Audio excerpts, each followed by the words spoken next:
en BTS électromécanique au niveau du CDS G15 aussi ma nekk ci benn association bu ñuy wax ADETS association des élèves étudiants techniciens du Sénégal ma nekk foofu aussi coordonnateur adjoint nekk aussi en même temps le président commission organisation bu AMETC amicale des élèves étudiants de Dalifort commune. Tout d'abord damay remercier monsieur Emile Thiaw par rapport ak initiative bi mu jël fi nga xam ni muy waxtaan ak ndaw ñi te bu ñu waxee ndaw rek ni ko Cheikh Anta Diop di tàmm di waxee doomu ndaw mooy tabax doomu réew mooy ndaw mooy tabax réew donc loolu rek dinañ ci basé wu ak thème bi ñu am muy la place de la jeunesse dans les instances de décision loolu dina ci am solo bu baax a baax. Tout d'abord aussi ma remercier waat monsieur Aliou bi nga xam ni moom moo représenté consortium de la jeunesse bi nga xam ni moom moo nekk fii ci Sénégal aussi damay bàyyi sama camarade soxna moom mu def benn introduction balaa ñuy dugg ci débat bi. salaamaaleykum yéen ñëpp maa ngi leen di nuyu ku nekk sa tur ak sa sant di wax aussi kontaan nañ aussi seen teewaay ak initiative bu rafet bi nga xamante ne organisé nañ ko fii pour jeunes yi et aussi di féliciter aussi Émile di wax aussi que li initiative bu rafet la man maa ngi tudd Soxna Faye nekk étudiante aussi à l'ICAO Saint-Michel de Dakar BTS marketing et communication nekk aussi tamit membre club anglais bu Dalifort. Comme ni ko sama naataango bi waxee Nguuda initiative bi nekk na initiative boo xamante ne rafet na trop ci ndaw yi aussi ci dëkk bi te ñu ñëw defee ko fi Dalifort juste pour que xam lan moo nekk jafe-jafe ndaw ñi loolu initiative bu rafet la sur ce damay bàyyi Nguuda xuus ci yeneen pàcc yi après ñu ñëwaat merci beaucoup. Voilà tout d'abord dañuy def benn introduction bu ndaw. kenn ku nekk ci fii ñu nekk mu def benn présentation ñu xam benn structure bu mu bokk ñu xam aussi tamit aussi lan la représenté tout d'abord damay wax ñun ñëpp ñu jóg taxaw comme ça kenn ku nekk mën a def présentation pour ñu nekk ci ginnaaw instance de décision la ñu wax donc bu leen ñëw toog ci ginnaaw parce que boobaa tamit débat bi dootul mën a kii quoi.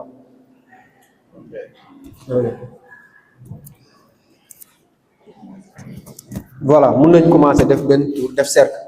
xam ni mun nañ jàppante suñu loxo yi comme ça au moins kii bi dina mën a denc suñu ñu mën a commencer activité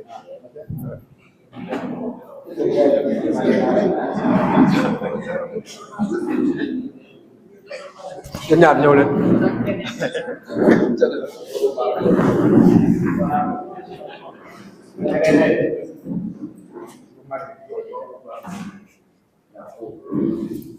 dugal grand ñëwal may ko mu dugg voilà c'est bon léegi dañuy def benn présentation rek ku nekk ñu wax prénom nom structure bu mu bokk ak lan la représenté. Asalaamaaleykum Aliou Mbodj consortium Jeunesse Sénégal en tant qu'assistant en appui programme waxtaanu ndaw ñi. waaye salaamaaleykum Bokar Ragne nekk fii di liggéey ci centre bi muy maison de la jeunesse de la culture et des femmes de Dalifort. Bruno Gomis, chef de service jeunesse et sport loisirs culturels de la mairie de Dalifort.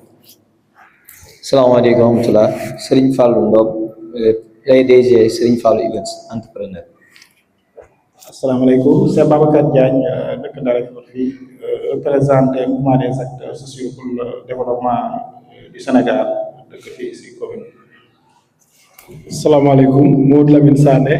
dëkk Dalifort je suis citoyen de Dalifort.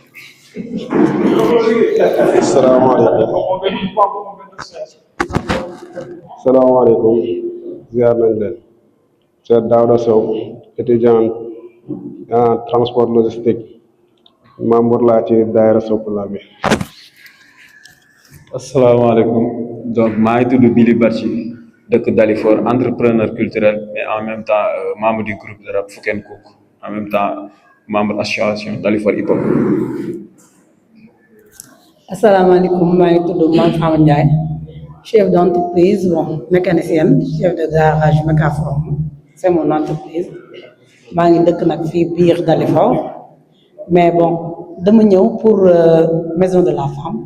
nekkuma ci benn organisation mais bon je suis habitante de Dalifort du moment que nag tey 4 avril la liggéeyuma ma copine maa ngi jéggalu nag mais damay xaw a il faut que ma kii ma débattre tuuti après sama copine bi ne ma wax dëgg yàlla lii gën a la intéressé parce que yow chef d'entreprise nga te yow ci gox bi nga bokk donc yow lii dina la intéressé ñu dem sànq la ko wax man ko am problème léegi dinaa ñëw dem bon je suis mécanicienne te dama xaw a mer nag parce que fi bu gisuma fi jigéen yu bari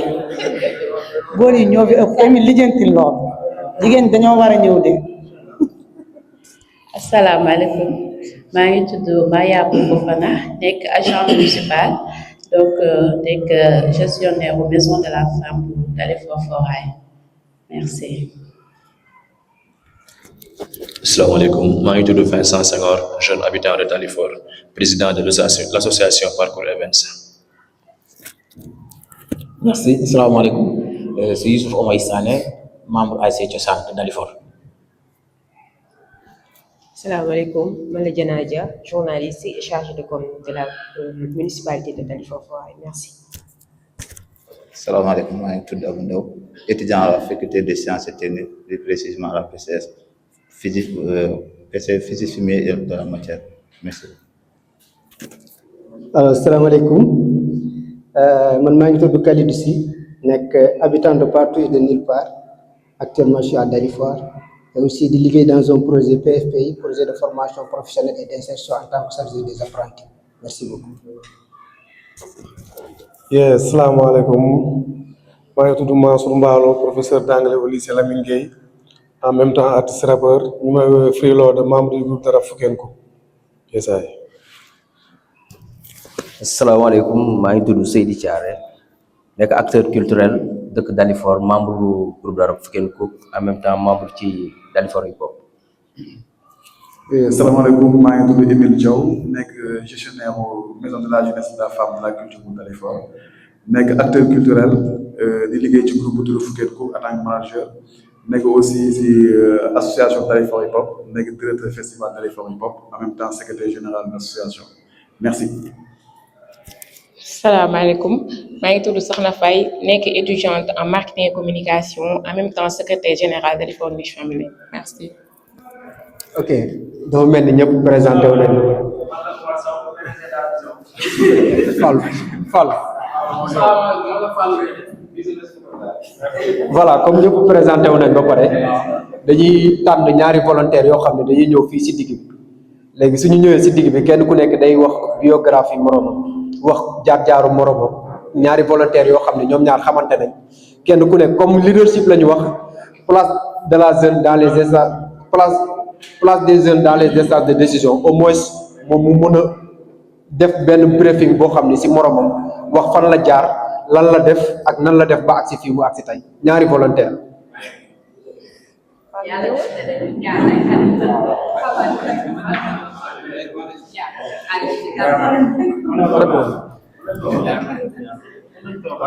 ah non taxaw leen ay xale de ay leen rek seen taxawaay xale man ko duñ ay xale de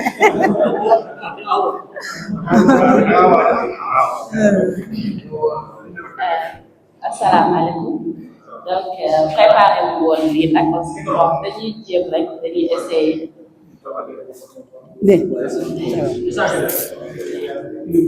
donc dañuy essayer rek parce que c'était pas prévu donc kii ngeen gis Mame Fama Ndiaye la tudd on se connaît depuis bientôt 20 ans.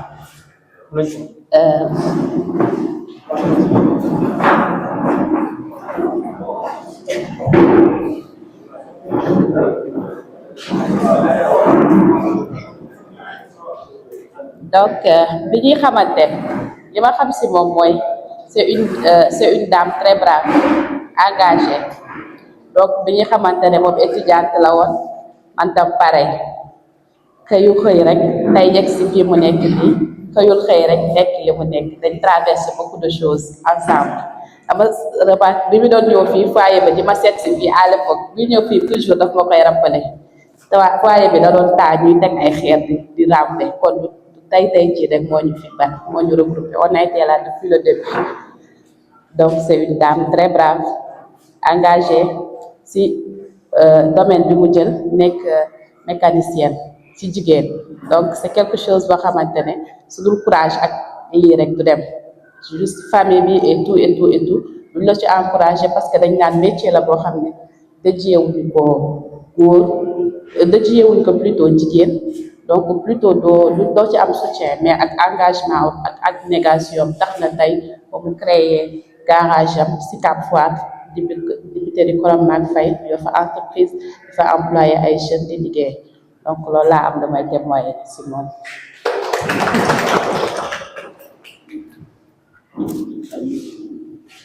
Salaamaaleykum bon vraiment Mariama moom elle a tout dit duñ nekkee fi di wax sax day mel ni dañu nekk ay copines moo tax mais ñaar ñu mën a ànd rek ñooy ànd sama tamit vraiment ba ma koy xam ñun ñaar ñëpp ay étudiante lañ woon man bon j'ai plutôt le bac S2 ba mu amee bac après dem université jóge fa dem CNPP fa laa amee sama BTS en mécanique automobile moo tax ba ma déggee celui-là ba muy wax électromécanique dama kontaan parce que man j'aime tellement la mécanique nga xamante ni vraiment su ma gisee muy góor muy jigéen ku koy yëngu dama lay encouragé Mariama foofu na nag vraiment li tax ma jàpp ko mooy sa bravure ba mu ko xamee ba tey comme ni nga ko waxee bañ doon ñëw fii da doon taal ñuy xuus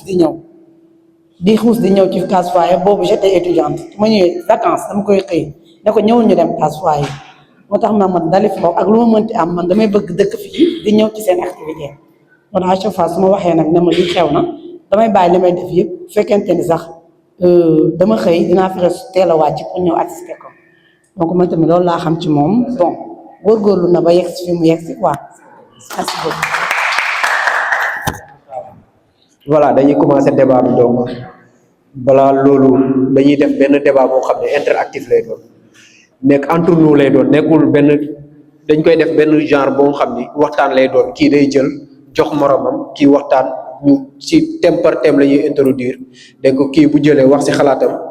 keneen jël ñu bañ a di daggante kenn ku nekk bu waxee keneen dagg moromam c'est juste ñu def ko benn débat boo xam ni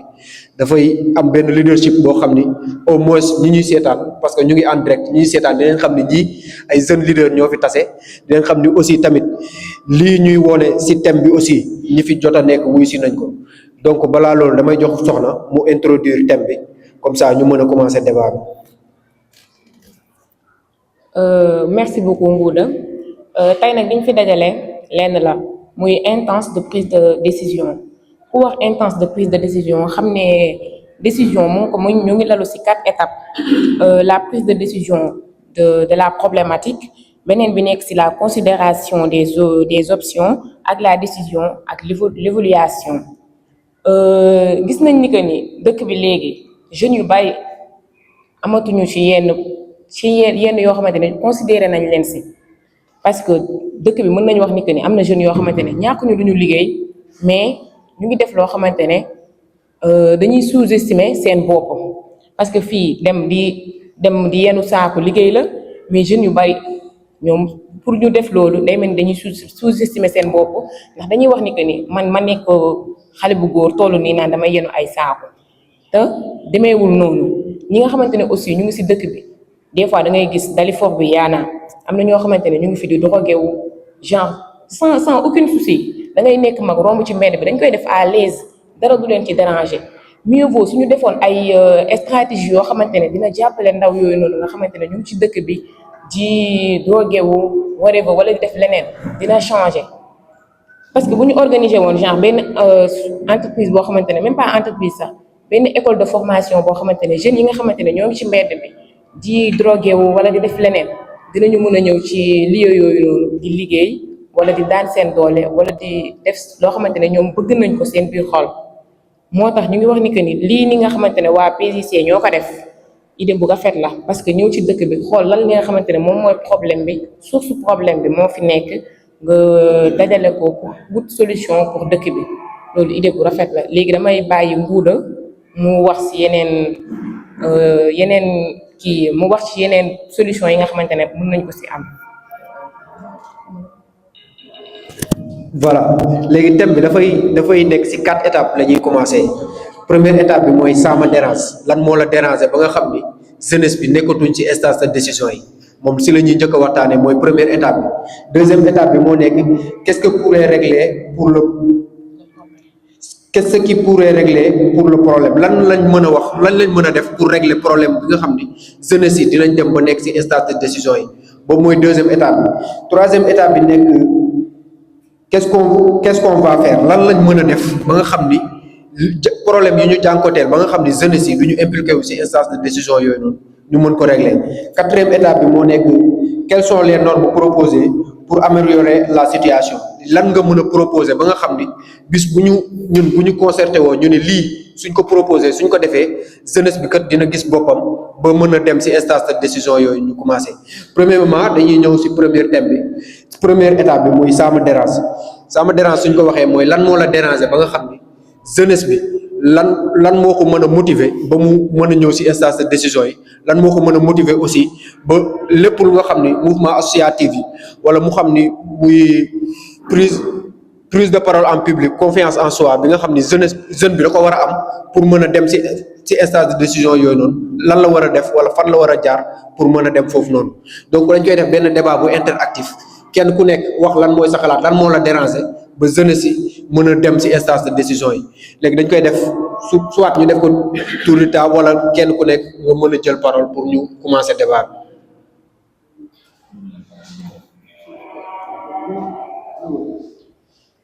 Voilà mën na wër kon.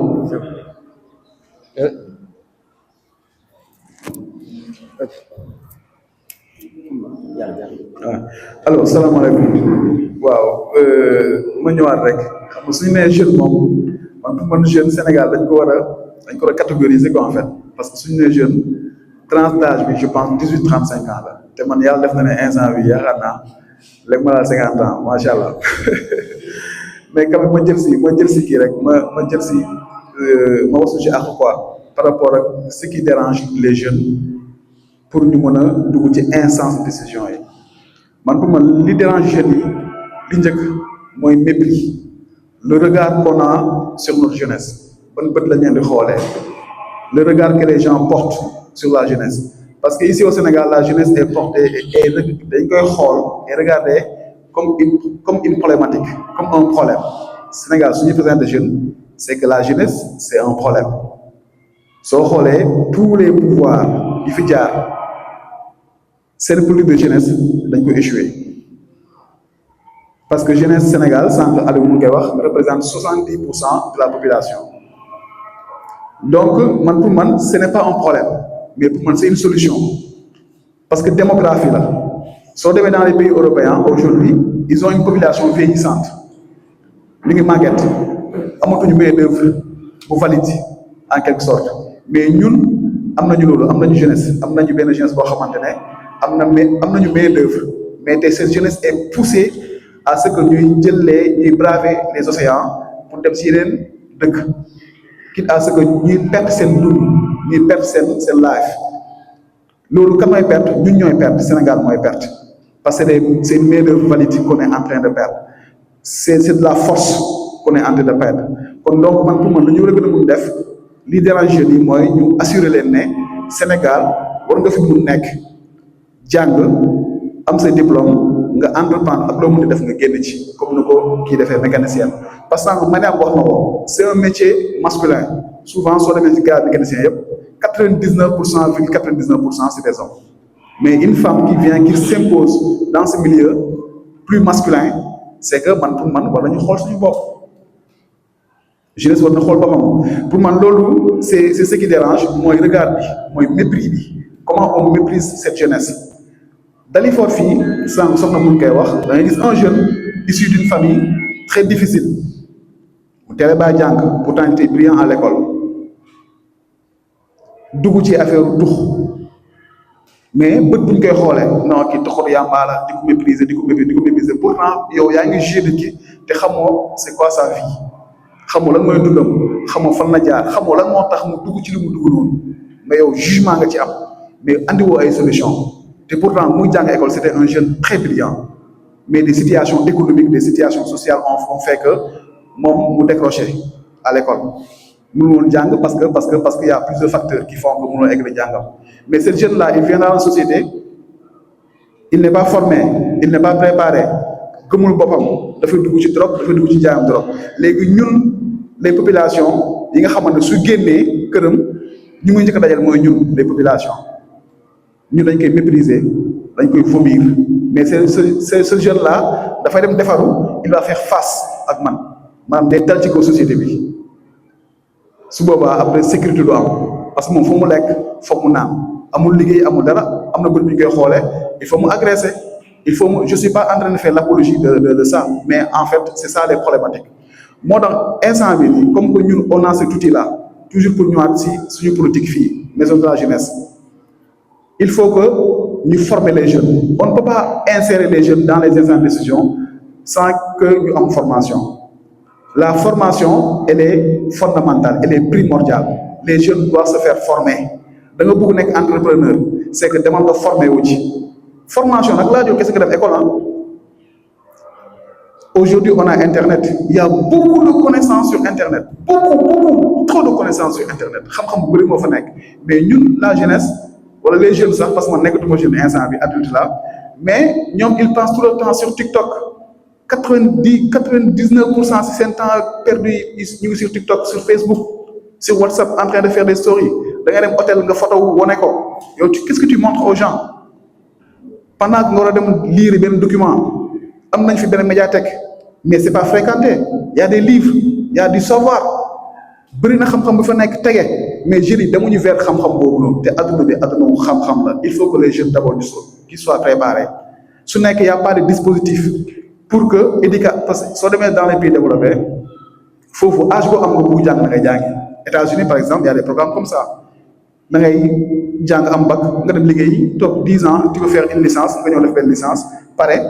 bëgg a def benn master ba doctorat saa yow 65 ans soo bëgg a jàngi da ngay dellu école nga jàngi mais ici au Sénégal le système éducatif da ngay def 2 fois BFM amoo BFM ñu dàq la pourtant tu étais brillant tu fais 2 fois le bac amoo bac ñu dàq la pourtant tu étais brillant suñu la accompagner xëy na nga nekk dara ci àdduna loolu mooy le Sénégal donc pour man il faut ñu dem ci éducation populaire mooy lan mooy éducation nationale dafa am kii c'est un professeur d'anglais il est dans l'éducation nationale c'est eux qui forment les cadres c'est eux qui forment les directeurs généraux ñoom ñooy former les futurs présidents et tout mais aussi il y a d'autres personnes yoo xam ne amuñu chance dem école et ils doivent être éduqués loolu mooy l'éducation populaire donc dama ci soññ Yves ak Bruno pour que aussi ngeen mettre en place des politiques d'éducation populaire à l'endroit des jeunes on a cet outil-là on a la maison de la jeunesse de la femme et de la culture nañu fexe regrouper ndaw yi regrouper les associations de jeunes defal leen ay formation defal leen ay masterclass en tout cas ñu ngi bokkal ñu ngi ciy liggéey Lamine maman il nous aide beaucoup dans ces élaborations de ces projets à l'endroit des jeunes lundi on a un rendez-vous aussi pour élaborer vraiment d'ici 3 mois comment on peut impliquer comment on peut aider les jeunes à les former à les accompagner et tout parce que ici c'est un espace où la jeunesse ou bien le jeune doit apprendre doit s'exprimer parce que dañoo war a bàyyi jeunes ñu wax jeunes ñu am kàddu ci réew mi dañoo war a déglu dañoo war a wax dañoo war a bàyyi xel loolu laa ci amul lu ma wax pour bañ a guddal merci beaucoup.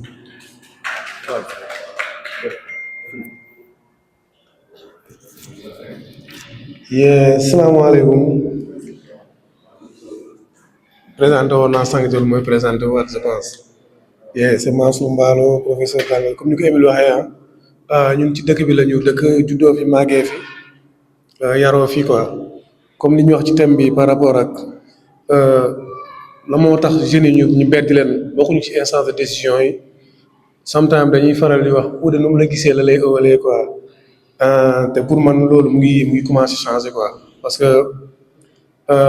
booy xool ci ñaari régime Macky Sall bi ak régime Diomaye bi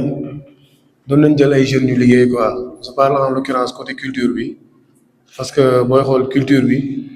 ñu gën leen beddoon auparavant quoi début dañu ne rappeurs yi ay vauriens lañ wala ay toxar yambaal dañ leen marginaliser léegi bu ñu demee président de la république génnee décret di nommer benn nit bu ñuy wax comme Malal Talla ci mbedd mi la nekkoon loolu kon ça veut dire que les choses commencent à changer bu ñu demee Bassirou Diomaye Faye di nommer PCA ni dof ak kilifa kër gi kon ça veut dire que les choses commencent à changer ça veut dire que jeunes yi commencé nañu am conscience que ni ñoom dañoo war a bokk ci li développé dëkk bi ça ne veut pas dire que nag jànguma école bon du ma tekki dara ci dëkk parce que jàng école c'est juste ay diplôme ngay ama man nangu naa sama doom bàyyi jàng dem def métier boo xamante ne nii moom ci génn ëllëg comprendre nga parce que école bi école la ça te permet de lire d'écrire mais aussi am na beneen formation boo xam ne formation mbedd la maanaam ñi nga xam ne jànguñu ils n'ont jamais fait les bancs mais ils s'en sortent mun nañ ci génn mun nañu bien entreprise kon jàng bi ça te permet juste de lire et écrire quoi pour ñëwaat encore ci thème bi comme ni ko Emile waxee ah ñun ay jeunes lañ fi lañ juddoo fi lañ màggee man du ma complexé parce que mbedd bi war na ma ne doomu aadama warul complexe man bokk naa ci njëkk a jaay crème Dalifort fii man ak Cap bokk nañ ci njëkk a jaay crème Dalifort fii ñu juddoo fi màggee fi jaay crème ba école tijjee ñu jël suñu xaalis bi ñu doon jaay crème dem inscrire école jënd ci ay fournitures pour dimbale suñuy parents kon donc ça veut dire que ñun yàgg nañu am conscience ne doomu aadama foo munti bokk nga jàng-jàngoo da nga war a bokk ci sa contribution au développement dëkk ak yow nga dimbale say parents par rapport ak seen taxawaay bu fekkee say parents amuñu doole bon pour l'instant loolu laa mun a wax parce que aussi comme ni ko Emile waxee ah pour ñun jàng aussi dañ ko war a démocratiser ku amul moyen aussi dañ la war a dimbali pour nga jàng am na yoon amuñu moyen bëgg nañ jàng dañ leen war a dimbali pour ñu jàng parce que aussi étude léegi dafa laaj ay moyens jënd fourniture inscrire uniforme yi ak transport bi dafa compliqué te doomu aadama war nga def lu tuuba am xam-xam ci lépp looy yëngatu parce que même religion bi sax boo amul xam-xam mënoo jaamu yàlla boo amul xam-xam ne maanaam mënoo tari saari kon mënoo julli bu fekkee comprendre loolu lan la Bible bi di wax mënoo jaamu yàlla kon donc xam-xam dañ ko war a démocratiser parce que Baye Niass doon na wax ne xam-xam jar na dem ba Chine kon doomu aadama pour mën na nga war a jàng parce que boo xamul dara moom day métti parce que comme ni ñuy waxee rek xam l'ignorance c'est la nuit de l'esprit te dans cette nuit y a ni lune ni étoile kon xamul dafa garaaw maanaam boo xamul dara doo mun def dara doo mun dund fenn quoi pour l'instant loolu laa amul li may wax quoi daa ngeen jëf.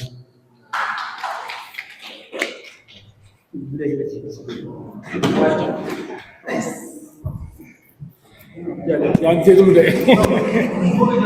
boy saa mënoon naa ñàkk mënoon bañ a caméra rek dégg nga donc ñu ngi gërëm di sant ñëpp donc di remercier Mila aussi si job bu mu nekk def fii parce que je pense que Dalifort soxla woon na loolu aussi parce que Dalifort dafa doon commune boo xam ne la présence jeune daf ciy compter bu baax a baax donc par rapport à la question posée problématique bi mooy li ñu naqari ce qui nous dérange man li ma naqari dama koy contextualiser par rapport ak sama commune mooy Dalifort li ma naqari et dama koy xaaj ci ñetti pàcc bu njëkk mooy li ma naqari en tant que société dalifortoise lan moo ma ci naqari ñaareel bi mooy li ma naqari en tant que jeune Dalifort ñetteel bi li ma naqari en tant que décideur politique yi li ma naqari si par rapport à la société de Dalifort en tant que tel mooy Dalifort il fut un temps suñu papa yi dañoo développé woon benn communautarisme bu am doole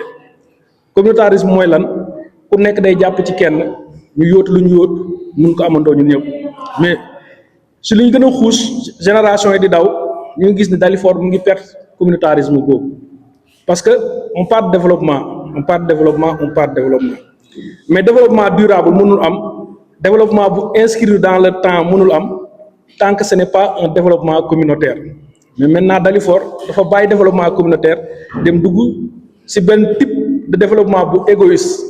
xam naa nu ñu koy waxee sax formateur développement personnel yi dinañ ma mere mais dañoo bàyyi développement communautaire dugg ci développement personnel le développement personnel n'est que pur égoïsme mooy lan du ma xalaat mbooloo mi du ma xalaat dëkkandoo bi du ma xalaat askan wi sama bopp laay xalaat comme mi la wax na jox na benn exemple bu am solo man tey yàlla may na ma doole ma dëkk ak benn voisin amul doole maa ngi inscrire sama doom ci benn école bu rëy gis sama doomu dëkkandoo bi yoru lu mun a jàngalee doomam may sàggan njort ni sama doom su demee mooy gën doomu dëkkandoo bi mais doomu dëkkandoo bi dina bàyyi jàng nekk dans la déperdition dugg ci benn yoon boo xam ne baaxul ba sama doom màgg ñu daje mu agressé ko faagaagal ko donc tu vois que sama pur égoïsme dab na sama doom ba dara xew fa donc si on mettait ensemble ce développement communautaire boo xam ne moo nekkoon cëslaay moo nekkoon cosaanu Dalifort parce que su ñu lay nettali comment Dalifort est devenu commune da nga doon sentir que ni góor jigéen mag ndaw ñëpp a boole woon doon benn say pour mën a dem yóotu ji Dalifort et mag ñi dañ daan toog ci ginnaaw aussi di bu max jeunes yi est-ce que tey loolu ñu ngi koy sentir dans Dalifort bi ñu nekk tey su ma nee amul damay wax li ma neex mais néew na aussi mu ngi wàññeeku parce que suñu doole la woon beneen bi mooy ci jeunes yi mooy ñaareel pàcc bi lu ma naqari ci jeunes yi mooy parce que thème bi dafa am lu am solo mu jël parce que mënoon na wax la participation des jeunes mais waxul la participation dafa wax l'implication donc implication bi mooy processus bu gën a abouti pour jeune bi mën a wax pour jeune bi mën a nekk mais nag implication bi daa am lu ko jiit mooy participation on a parlé de l'implication des jeunes mais xoolal salle bi néew na jeunes yu fi nekk donc la participation des jeunes même pose problème à Dalifort jeunes yi li leen gën a soxal mooy football bi leneen ak leneen waxuma football bi dafa bon de waxuma bonul mais quand il s'agit de la communauté suñu war a waxtaanee liy doxal réew mi liy doxal suñu Dalifort ñun ñu woo ci ndaw ne ko kaay participer ndaw bi dafa war a mën a participer parce que balaa ngaa impliqué wu day fekk nga participer boo xam les tenants et les aboutissants lan mooy cëslaay mën a xam lan mooy sama wàll ci suma impliqué wu ñetteel bi nag mooy les décideurs politiques tey quelle est la réelle politique jeune de notre commune on a parlé ici de jàng bi de la déperdition scolaire au niveau de Dalifort quels sont les mécanismes yoo xam ni la municipalité teg na ko pour accompagner tout ça est-ce que à Dalifort réellement il existe une politique jeune man j'en doute c'est pas bëgguma di wax nag parce que soo waxee dañ lay xaw a jox benn coloration politique parce que politique ñu développement nañuy wax on parle de pur développement et pour parler de développement il faut mettre des mécanismes il faut mettre des outils il faut mettre des trucs yoo xam ne dina permettre ku nekk ñu mën ko cadrer on a parlé de l'enseignement général enseignement général nekkatul la solution comme sama grand yi nañ ko waxee on parle d'enseignement technique parce que niveau d'intelligence mënul nekk à zéro nit ki mën na nul dans l'enseignement général exceller dans l'enseignement professionnel mooy mécanicien ni mooy menuisier mais aussi il faut que aussi quand j'indexe un peu la municipalité waaw maa ngi jégalu baa ma dag ko fii peut-être que après dinañ waxtaanaat maa ngi jégalu nag ci kàddu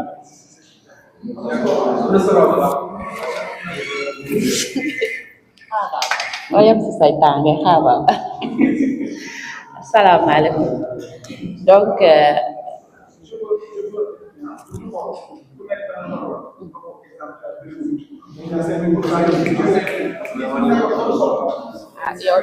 yow bi ngay wax chronométré wuñ la xaaral ma wax après nga adapté rek ko donc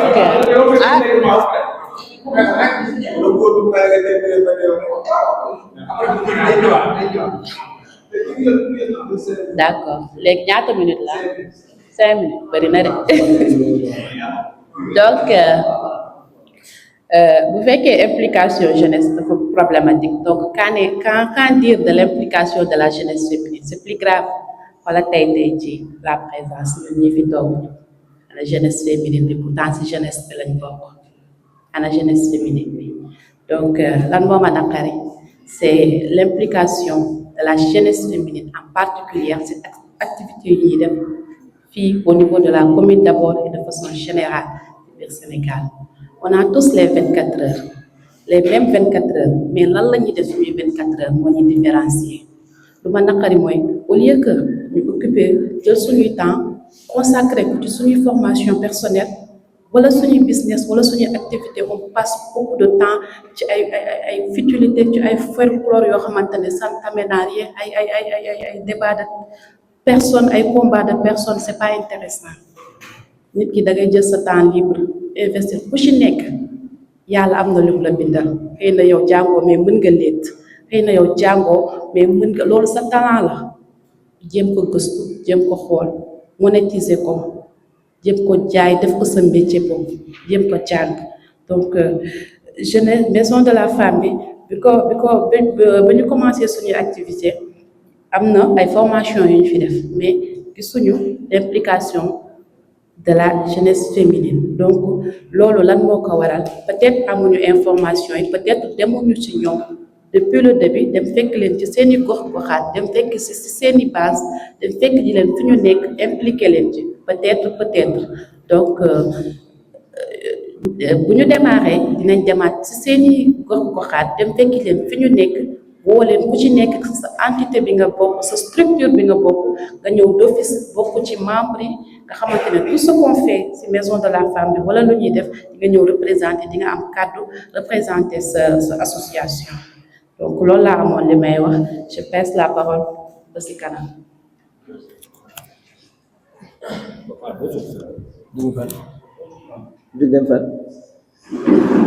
Salaamaaleykum wa rahmatullah donc ñoo ngi nuyuwaat ñëpp ku ci nekk ci turam ak santam donc man ci 3 aspects laa bëgg a ñëw rek yu gaaw donc selon man premier problème bi mooy que suñu dirigeants yi dañoo xeeb en tant que jeune dañoo xeeb léegi lu tax ñu xeeb ñu aussi damay yaakaar ne ci ñun la les jeunes parce que ñun ñoo wonewul aussi lan moo war a mën a tax ñu jox ñu cër sànq grand Mansour wax na ko te Lamine aussi wax na ko ci biir waxam c'est-à-dire ñun ñoo jëlul suñu place ñun les jeunes tout le temps dañuy bëgg a nekk ci ginnaaw alors que waruñu nekk ci ginnaaw dañoo war a nekk ci kanam bu ñu jëlee l'exemple ñun ak nos dirigeants politiques bu ñu nekkee ci benn parti politique ñun la ñuy def sandikatu xeer yi ñun la ñuy def ñun ñooy woote mobilisation alors que ñun ñoo war a nekk ci kanam donc ñun ñoo war a imposer nekk ci kanam ñu jiital ñu pour que ñu mën a ëllëg ñu mën ne les jeunes ñoom ñooy diriger ëllëg mais ñun ñooy nangu ñu def ñu sandikatu xeer ñun ñooy nangu ñu def ñu les mobilisateurs alors que ñun waruñu nekk ay sandikatu xeer ñun waruñu nekk ñuy mobiliser. beneen bi mooy je prends l'exemple des entreprises privées wala publiques tey man damay nekk jeune jàng am master wala BFM wala quoi que ce soit ñu def candidature pour un poste ñu laaj 6 ans d'expérience 3 ans d'expérience 7 ans d'expérience yow mi soo génn fooy jëlee loolu yow yaa ngi soo génn am sa master fooy jëlee 7 ans d'expérience donc boo déposé c'est sûr que ne yow tu seras écarté donc loolu je pense que c'est discrimination lañ ko mën a tuddee parce que ñi am expérience ñu ngi ci biir système bi donc yow mënoo nekkoo ci système bi bëgg a dugg ci système bi ñu laaj la expérience donc je pense que yooyu daal laa amoon comme cause waa yoo xam ne nii waaw mën nañ ko changer.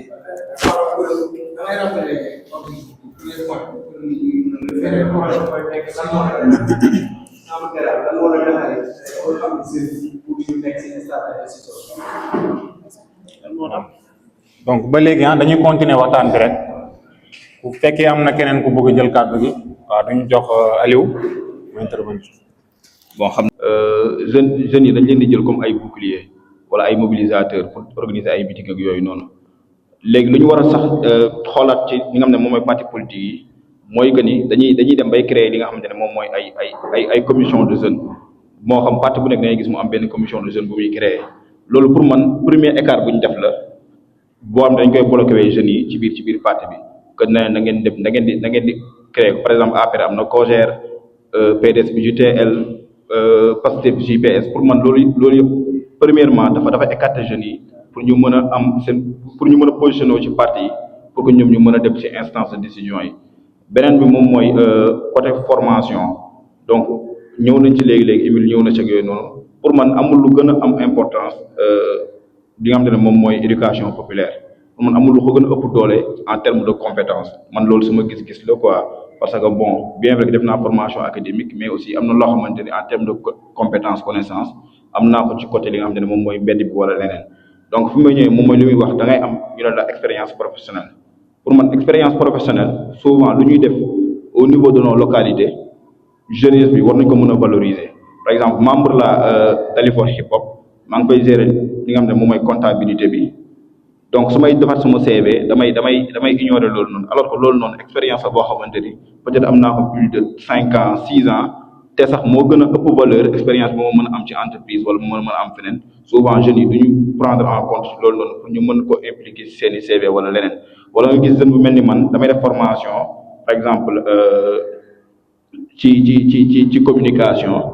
au lieu dès sama première année ma am vacance ma dem wuti stage bu ma def pour am expérience def noonu ba sama 3 ans formation jeex en licence mais damay bëgg a toog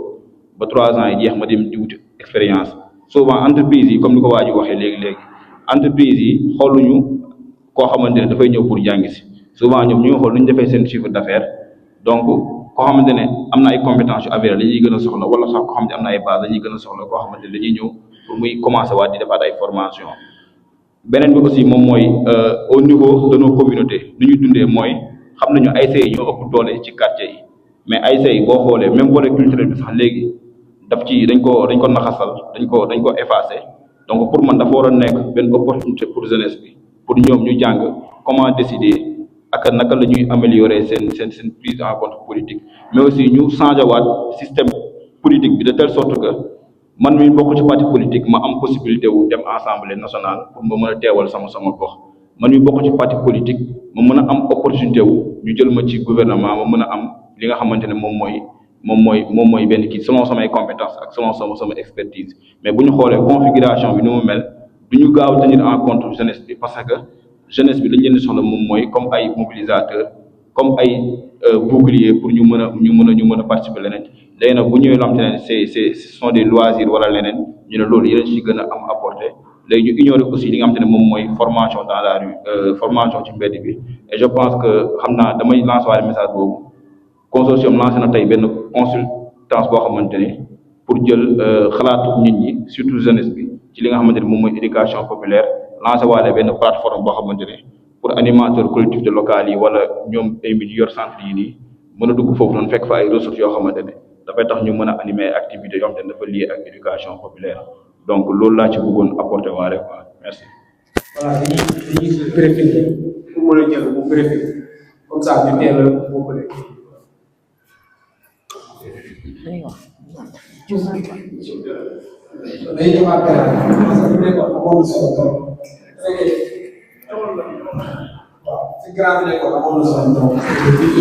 xam naa fi ma nekkoon sax est-ce que xam naa fi ma nekkoon.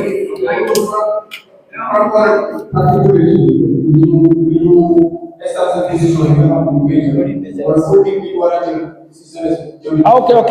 oui c'est juste par rapport au soo jëlee collectivités yi la plupart faut aussi ñu xam lan la code général des collectivités territoriales wax aussi yan type d'accompagnement lañ mën a def par rapport à l'éducation mais tey Dalifort soo jëlee bande bi saa lumière day gën a métti sama bopp de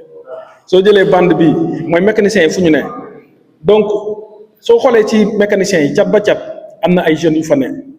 jeunes yooyu tey ils sont en formation tey comment nañ war a mën a def ba passe def ce qu'on appelle créer des passerelles de passage entre la formation informelle bu xale yooyu nekk ak la formation formelle parce que booy fa nekk nii ils sont dans la formation informelle te loolu nan lañ ko mën a capitaliser foofu la nos décideurs politiques nos mairies nos collectivités territoriales wala mën a ñëw en appoint mooy créer ce passerelle là mu doon une réalité travail avec les pôles emploi 3FPT mu ngi fi 3FPT am na accompagnement yu proposé dina permettre que ces jeunes là puissent bénéficier d'une formation suñ ci génn ñu am certification professionnelle la certification professionnelle du leen dul aptitude à faire prévaloir comme ça booy suñu génnee kenn dootu leen considérer comme de simples mécaniciens kenn dootu leen considérer comme de simples carreleurs kenn dootu leen considérer comme de simples menuisiers parce que fu ñu wax ñu ne je suis diplômé donc suñu maire yi fa nañ leen di gën a xaar pour ñu accompagner jeunes yi accompagner cette prise de conscience que parents yi aussi grand bi wax na ko sànq Free du question que ni l'enseignement général rek mooy tax jeune bi mën a am wala yegg fi mu war a yegg l'enseignement professionnel technique comme ni ko waxee yenn saa yi da ngay jeune bi du am les compétences pour jàng dans l'enseignement général mais il développe des capacités techniques professionnelles yoo xam ne mën na ko permettre mu atteindre fi mu war a yegg et l'enseignement professionnel technique moo gën a gaaw pour permettre jeune bi insérer au niveau professionnel maintenant politiquement ñun cadres yi da ciy baax pour ñu mën a waxtaan ak suñuy njiit donc la mairie est là c'est une belle opportunité de faire le plaidoyer pour ñoom ñu xool à leur sein nan la ñu développer une politique d'accompagnement on a besoin d'accompagnement soxlawuñu leneen mais benn cadre wala benn mécanisme d'accompagnement wala yan levier la ñuy tirer pour permettre cette jeunesse daliforoise bu nekk un peu en déperdition bu nekk au niveau des garages sans formation sans qualification ñu mën a bénéficier de cette certification professionnelle donc man loolu moom métti par rapport à l'engagement des décideurs politiques.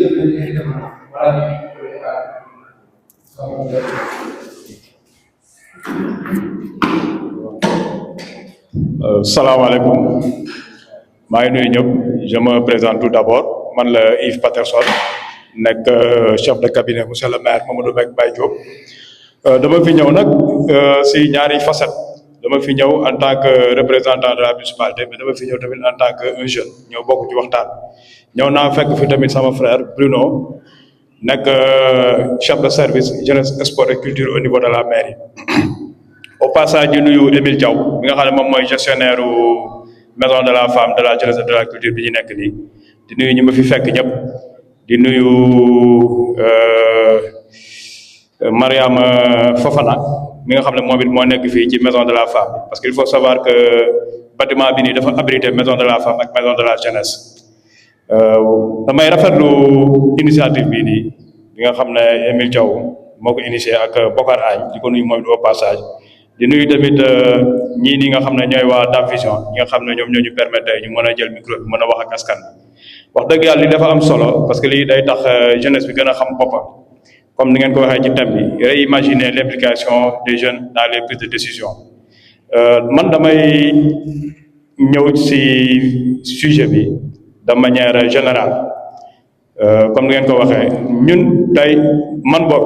gis-gis bi ma am ci jeunesse bi lan moo tax chaque fois ñi nekk en rade mooy jeunesse bi dafa des impliqué wu jeunesse bi dafa des impliqué wu engagement jeunesse bi dafa des te ñun comme sànq am na sax benn frère bu ko wax dañuy utiliser à chaque fois tey politique bi ñuy soxlawee jeunesse bi la ñuy utiliser ñoom ñooy ñëw ñoom la ñuy mettre au devant de la scène ñoom ñooy ñëw xeex ñooy sànni xeex ñooy def lépp et pourtant bu desul dara lu dul séddoo gâteau bi bu desul dara lu dul jël ay postes yu baax dañu ne nooy jeunesse bi xaar leen ñu jël les adultes wala ñi nga xam ne ñoom ñooy mag ñu teg leen ci kaw et pourtant ñun jeunesse bi war nañ mën a jiite et Dieu merci parce que ñuy commencé gis ay changements je prends l'exemple fii ci commune bi ñu nekk nii tey boo xoolee maire yi fi mos a toog yëpp c'était des maires yi nga xam ne ay 50 ans jëm kaw mais tey maire bi ñu am c'est un maire jeune bu ñu xoolee tamit le président de la république bi nga xam ne Diomaye Faye c'est un président jeune kon jeunes yi ñu ngi commencé am beneen prise de conscience ñu commencé am beneen gis-gis ci affaire bi te loolu noonu je pense que loolu mooy ñu ko mën a permettre mooy ñu gën a am engagement parce que engagement boobu moom la suñu maire am tey ba mën a nekk tey maire fii di Djikoy moom le président am ba mën a nekk président tey ci dëkk bi kon engagement boobu moom damay ñaax jeunes yi ñu gën a amaat engagement parce que comme on dit l'engagement s'engager c'est rester en contact permanent avec la réalité et si on s'engage pas davantage on risque xam nga de toujours rester en rade beneen bi may waxaat par rapport ak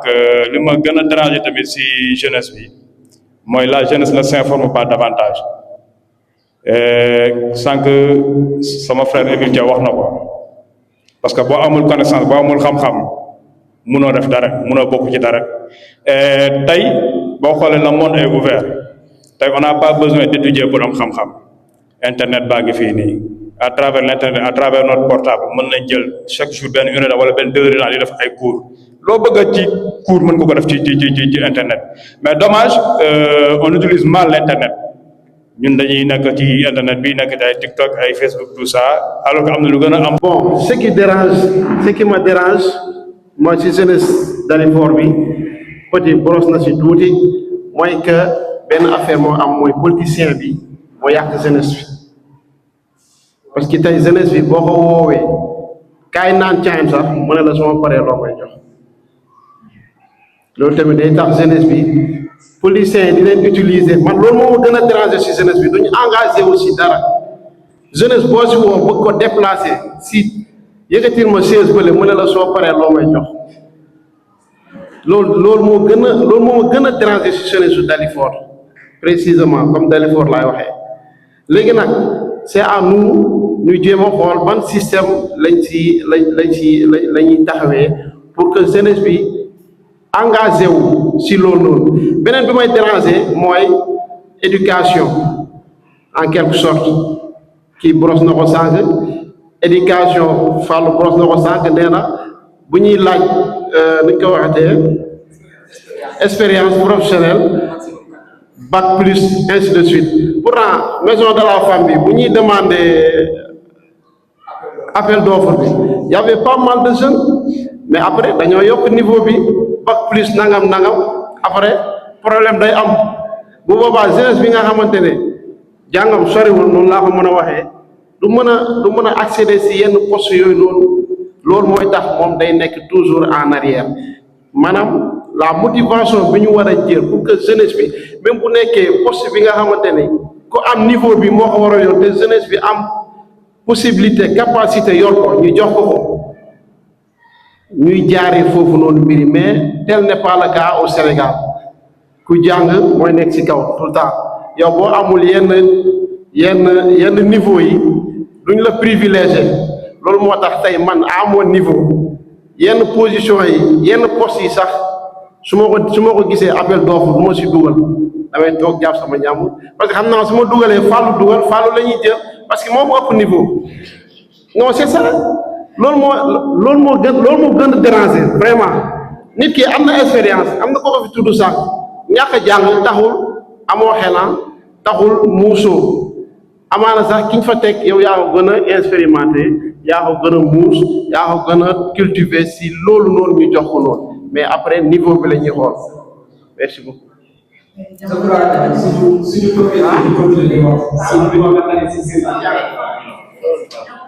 waaw nguda baal ma donc damay ñëwaat waaw man moom sama wax du gudd quoi yow xam nga ma bon waaw bon ci thème bi man lu ma bëgg wax ci thème bi lenn la bariwul man moom sama wax bariwul léegi bon moo nee jeunesse man je pense comme ni ñu ko waxee jeunesse force la chaque fois dañ koy wax mais nag pour mu nekk force boo xam ne day jëriñ wax ngeen ko donc foog mu jiital savoir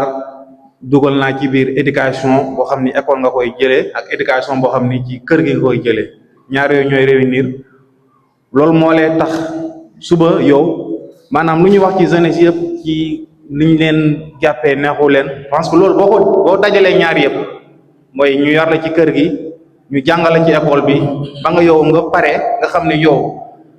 muy mag muy keneen ak keneen du taxaw di la def loo xam ni waru maanaam normalement yow war a ko def parce que loolu ci yow la d'abord en tant que jeune ñu leeral ko ñun jeunes yi ñu gën a wane fulla xam nga gën a aussi tamit càmbar suñu bopp maanaam gën a wut xam-xam biru na wax na ko parce que xam-xam nekkul loo xam ni da nga koy jëlee école kese gis naa fi ñu am licence am master mais mënuñu toog wax maanaam génnee lu nekk ci ñoom loolu gis nañ ko kenn koo xam ni ci mbedd mi la jànge mun na ñëw fii nii wax loo xam ni pour déglu dina xam ni kii lu mu wax nii am na njëriñ parce que loolu la moo ñëwaat ci instance de décision yi parce que amalgame bu ñuy def ci instance de décision yi ñu bëri dañu jàpp ni instance de décision mooy mairie wala assemblée nationale wala palais donc instance de décision mu ngi commencé d'abord ci AIC yi instance de décision la na ci ñëpp na ci gars yi jàpp ñu impliqué wu ci association yi fii aussi instance de décision la donc ñu xam ni fii ñun ñoo ko moom na ñëpp ñëw parce que fii kenn moomu ko man nam ci loolu laay wooyee jeunesse yi comme que instance de décision bi man en tant que kuy waxee ci turu centre bi na ñëpp ñëw impliqué wu ñu xam ni fii Émile moomu ko Bokar moomu ko monsieur le maire moomu ko jeunesse su Dalifort ak femme Dalifort ak acteur Dalifort ñoo ko moom ñu gën a ñëw ñu liggéey ensemble lu ñu bëgg a def ñu réussir ko ngeen jégal maa ngi jégal Ngouda maa ngi jégal merci beaucoup.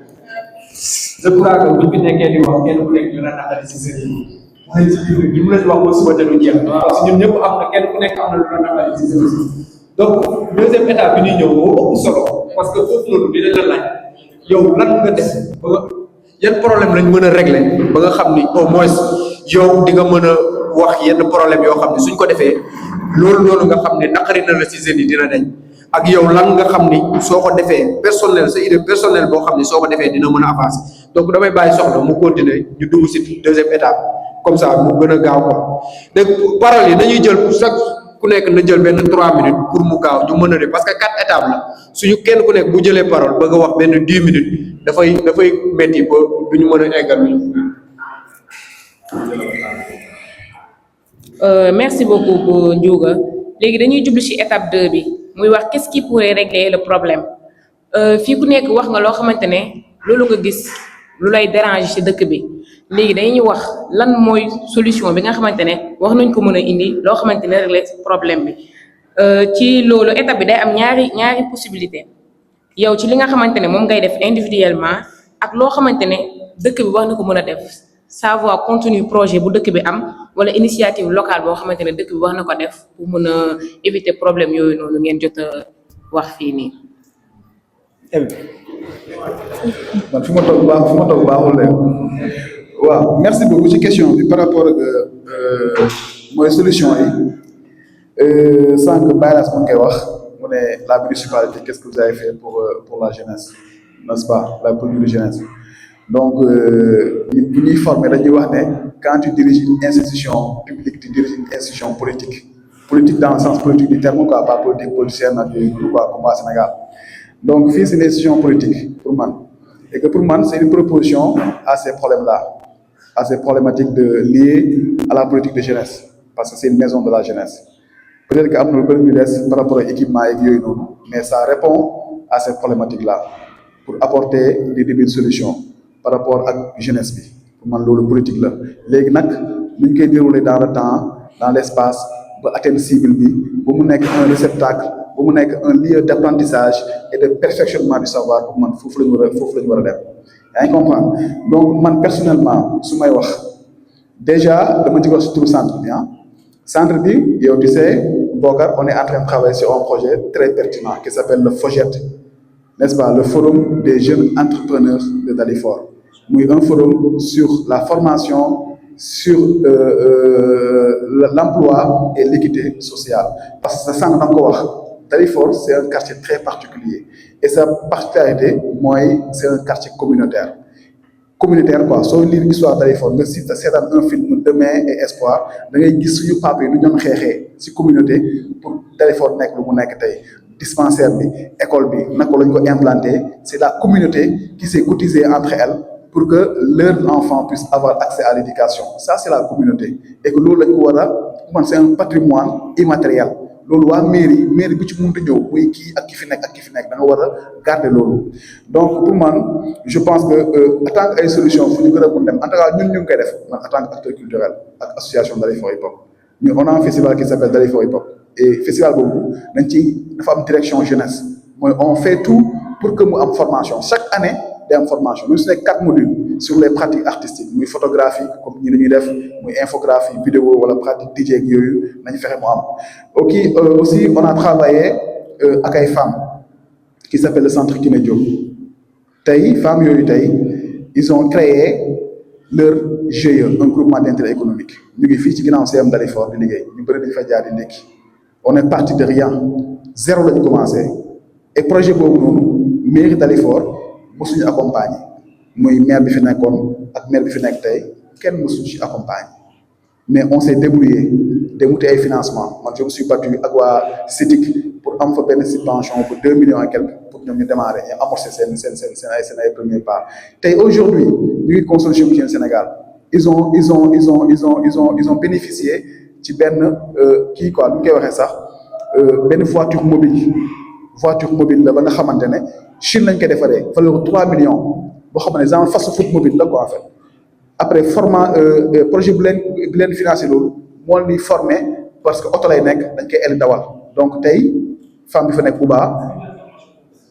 fi ñu defee formation bi fu ñu gagné fu ñu bénéficier financement boobu noonu les 3 millions ak voiture boobu noonu ñoo leen paye la formation pour conduire ça c'est-à-dire que et c'est des jeunes filles dëkk Dalifort parce que man dama jàpp ne tey suñu amee benn xale bu jigéen bu bàyyi jàng nekk ci mbedd taxawaal suba mu taxaw yor saakam taxaw ci trottoir bi xam ngeen li ma bëgg a wax ñun ñëpp on est fautif parce que qu'est-ce qu'on a fait on a regardé cette âme là ba mu dem eggi foofu noonu parce que on ne propose pas de solution et que tey on a ce lieu là mu nekk sànq ko un lieu d'apprentissage un cadre d'expression un cadre de rencontre et de dialogue même su nekkee amuñu lu ñu def lu ñu toog fii waxtaan teg suñu ataaya idée day génn kon donc na ngaa ñëw fii même soo amuloo def ngeen 2-3 personnes ñu toog waxtaan suñu toog waxtaan rek idée dina génn donc on a fait beaucoup de choses avec Fouken Kook également dans aussi ce qui est vraiment le volet culturel peut-être que maa lekk heure bi rek foofu laa gënoon mën a ñëw par rapport à ce qu'on a fait comme solution pour accompagner l'autonomisation et l'émancipation des femmes de Dalifort. Merci.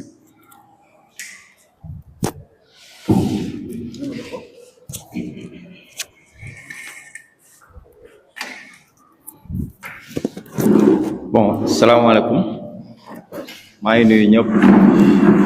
di rafetlu tam teewaay bi avant tout maa ngi présenté wu maa ngi tudd Mbi Gueye dëkk fii Dalifort bokk ci association bu ñuy wax Parcours Events ma nekk ci membre ma ñëwoon tey jii pour andi sama contribution par rapport ak waxtaanu tey donc pour rejoindre sama jigéen bi lu mu wax pour indi solution ci loolu foog ñu créer benn cadre unitaire et solidaire créer ay liens d'entente parce que tey jii bu lien d'entente amul rek pour ñu réaliser li ñu bëgg def du mën nekk parce que tey jii ñun ñii ñëpp ñoo bokk Dalifort mais amaana dañuy rombante ci mbedd bi rek ça va man duma xam ci yow li ngay yëngu doo xam ci man ci lu ma ne mais bu fekkee rapproché naa la yow nga tamit nga approché ma ñu toog ñu weccoo xalaat nga xam ci man ci lan laay yëngu man ma xam ci yow lan laay yëngu bu boobaa dinañ mën a réaliser li ñu bëgg a def mais suñ bëggee def nii rek à chaque fois nii lay demee dañuy woote réunion ñëw toog waxtaan lii lañ bëgg def voilà buñ paree après tëj porte bi ku nekk dem nga nekk si li nga nekkoon non il va falloir nag ñu créer un cadre unitaire et solidaire regroupement des jeunes yoo xamante ne dañuy bokk même idéal parce que tey ji développement boobu noonu nga xamante ne ñu ngi koy wax pour former les jeunes d'abord foog nga am compétence bi am tamit connexion bi mooy lien d'entente bi may wax mooy tey jii ni ma mel ak Mille est-ce que mel naa noonu ak Sourma te pourtant am na loo xamante ne mu ngi ci Sourma su ma ko approché woon mën naa jëriñu ci loolu formation boobu mën naa ko am mais du ma ko def man kon li ma gis daal mooy ñu nañ jéem a xool nu ñuy créer benn lien d'entente ba pare toog waxtaan xam nga ci benn cadre boo xamante ne day nekk un cadre unitaire et solidaire ñu waxtaan ba nga xamante ne lépp lu ñu fay décider rek buñ ko bëggee def dinañ ko def mais suñ bëggee di woote réunion nii rek à chaque fois buñ toogee wala bu ma dajee ak Youssou lu ci ëpp ci Facebook bi la ñuy déggante te pourtant war na mën a dépasser loolu war nañ mën a toog comme nii buñ jógee tey ñu amaat yeneen jours yoo xamante ne dañuy toogaat di waxtaan mais suñ jógee fii nii yàlla xam na ne boo deful ndànk 2026 la ñuy toogaat après doo gis benn réalisation loolu la amoon daal lu ma ci attention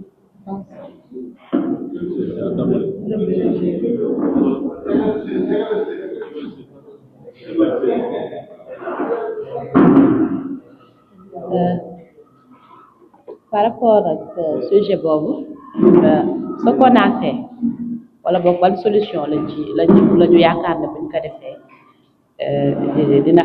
dina rendre attractive. Bon, pour action individuelle, c'est juste que c'est très difficile nga wax yow li nga nekk di def parce que ñun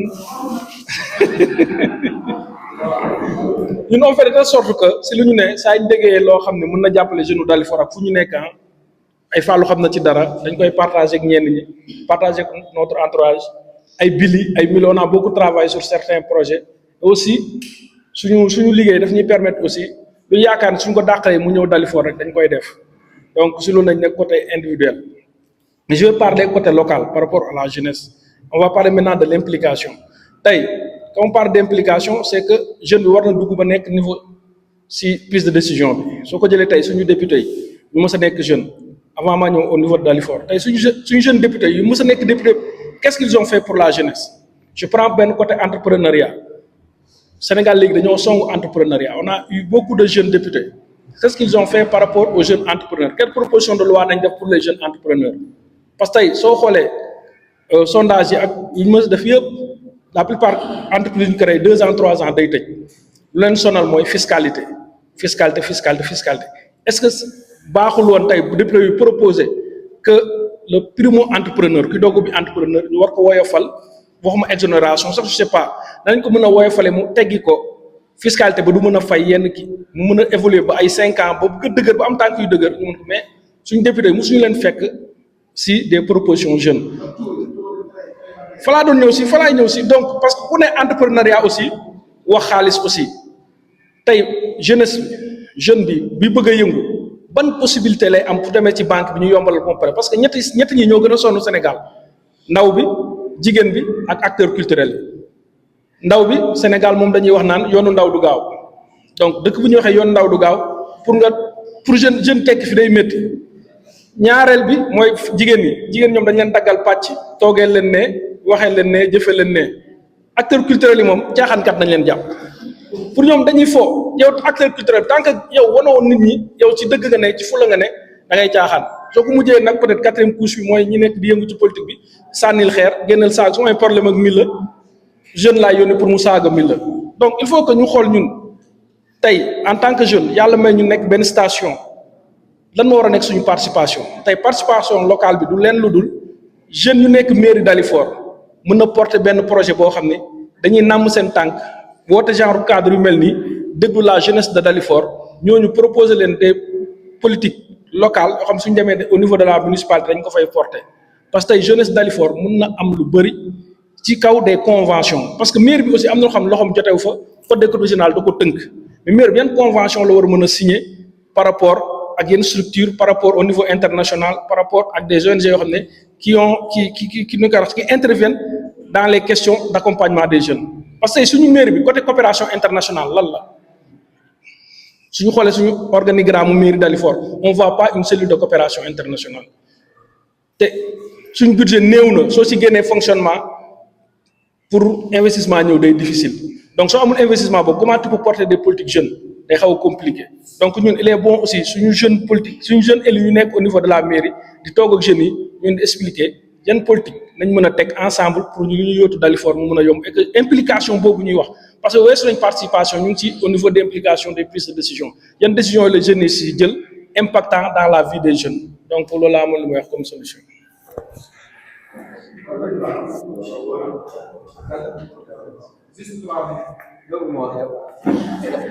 bon man samay solution joxe woon naa ko si bi ma jëlee parole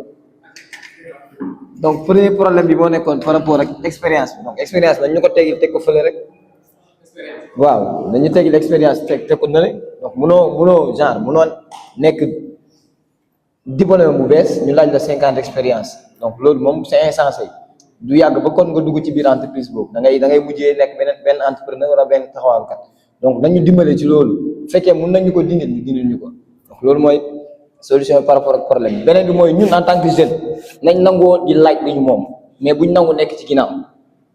nañ nangu di laaj li ñu moom nañuy imposer wu ni ñeen ñi def ba nekk maire wala nekk président ñun aussi on peut faire la même chose imposer wu nekk quelqu'un ci dëkk bi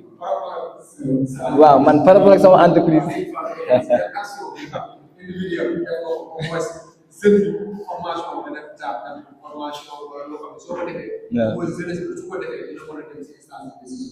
waaw ñun en tant que Sëñ Fall Events déjà dañuy employé ay nit donc am na ñoo xam ne as suut bi ñuy foraatu ñu ngi ci comp di leen ci jox ndax ñu ngi liggéey ak ñun donc loolu bon mun nañ c'est dans le cadre de notre entreprise donc dañ leen employé di leen fay par rapport ak li ñuy liggéey bu weesoo loolu aussi des fois on fait des formations ñun suñu biir pour l'instant donc on fait des formations ci ay domaines yu bari damay jël sama cas man je suis informaticien donc tamit ñi nga xam ne ñu ngi ci biir entreprise bi dama leen di former ci aspect boobu bureautique wala quelque chose comme ça donc avec la mairie aussi en tant que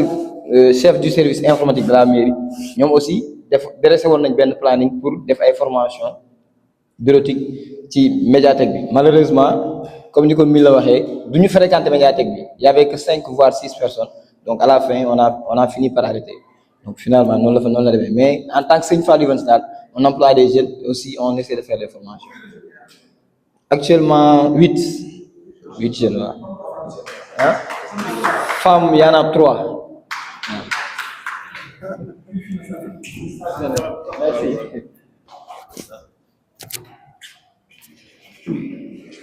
salaamaaleykum bon di leen nuyu di leen ziaraat yéen ñëpp rek bëggoon tontu ci 2 questions yi individuellement ak ci côté action locale bon individuellement man je peux dire je suis chef d'entreprise mécanicienne bon chef de garage am naa ay employés j'ai 5 employés une fille et 4 garçons dont 2 mécaniciens 2 laveurs damay defaale lavage ak sama secrétaire donc y compris moi parce que sama entreprise damay damaa daggal sama bopp salaire voilà donc ça fait 6 maintenant aussi tamit damay jël ay stagiaires parce que école de formation mécanique yëpp presque dama signé ak ñoom convention chaque 2 mois parce que ñoom dañuy def école entreprise ñuy def 1 mois 2 mois defar leen attestation après ñu dem leen 1 mois 2 mois ça se passe comme ça maa ngi jéggalu nag faaw ma xaw la tontu tuuti ci affaire expérience bi ngay wax parce que c'est l'expérience qui fait la différence jeunes yi tamit dañu tayal nañ ko wax te dee koo ci jël stagiaire mu naan la jox ma paas mais ñun dañ daan dox ba suñu ballerine di dagg ñu def tànk neen ci yoon bi di dox dañu daan doxee capable fii ndax ñàkk paasu karaté nit ki boo bëggee dara danga ciy dox mënuñu la jàngal di la fay foo ko teg ba nga jëlee da ngay dem école di fay ñu lay jàngal te yow entreprise lu mu la mën a jox école bu la ko jox donc fais-toi des sacrifices bu leen ko exiger wul du baax parce que ces jeunes là dañoo yàkkamte de merci beaucoup c'était une parenthèse maintenant pour action locale bi bon man damay gis dëgg la vraiment ces formations yu mairie yi di maye et tout c'est bon comme kii lu mu koy waxee l'informatique et bon les comptabilités comme les formations et tout mais aspect technique bi daal daf ci néew torop te muy ëpp importance loolu moom dama ko yàgg wax mais lii moo tax dina ma arranger dinaa mën di wax li nekk ci man parce que dama ko nekk di vivre man par exemple sama bopp laay joxe exemple man j'ai eu le bac S2 je suis allée à l'université def fa 3 ans licence 3 en sciences éco comptabilité après ma dem defi BTS en mécanique mais lu ma am tey mécanique moo ma ko may comptabilité musuma cee fayeku 5000 francs musu am stage sax musuma ko ci am mais tu peux pas être comptable entreprise benn bu ci nekk benn comptable lay soxla mais si tu as fait la mécanique la technique mais ñoom avant ñu lay ngay soxla entreprise bu lay jël yow di nga liggéeyal sa bopp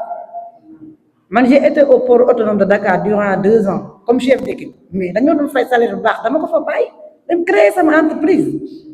ñu naan ay da nga sob ak da ngaa yàkkamti gëm sama bopp mu metti may gérer depuis 2021 maa ngi ci sama 5 ans macha allah voilà wax dëgg yàlla maa ngi sant yàlla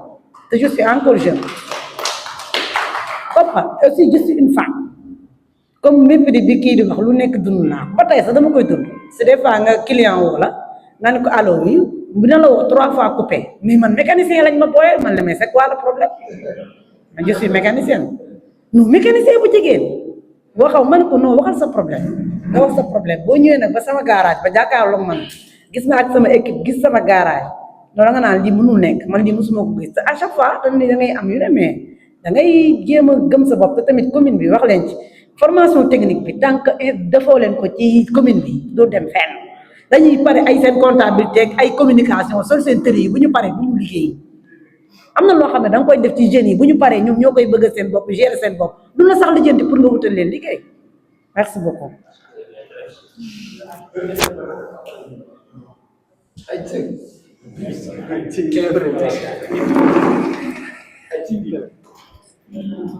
waxaat ma question maanaam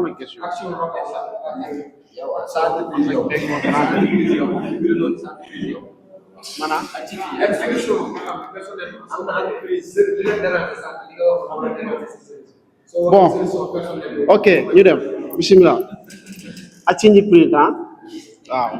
mooy sama entreprise mu ngi fii Dalifort waaw mu ngi exister depuis 2016 maa ngi ci di ci góorgóorlu ak nan laa ko mën a waxee sax sans jàppale quoi en quelque sorte maanaam man kese maa débrouillé ba egsi fii ma egsi tey buñ déggee Athie print fépp man kese la quoi mais maa ngi employé damay jël ay stagiaires nii j'ai 2 stagiaires yi nga xamante ne ñu ngi def formation Dalifort lañ dëkk kenn ki Géejawaay la dëkk mais day jógee Géejawaay chaque jour di ñëw su paree ma jox ko paas ma ñibbi n'est-ce pas kenn ki des fois am naa convention nag yenn convention yi noonu laa ko mën a tuddee ak benn multi service bu mag bu nekk fii Dalifort moom su ma defaree benn xale formation ba pare moom da koy jël maa moom ñooy liggéey ci côté boobu noonu su defaree kenn bu paree formation da koy jël moom mu koy fay muy liggéey mu koy fay par mois waaw côté boobu moom maa ngi ci jéngu di ci jàppale jeunes yi ci côté boobu noonu bon pour côté local bi du ko gars yi waxee mooy information bi jeune bi war a jot pour liggéey bi maanaam dafa dul egsi maanaam duñ dem jëli information fi ñu ko war a jëlee loolu tamit solution la am na yenn yoo xamante ne bon waaw bu ma dugalagum foofu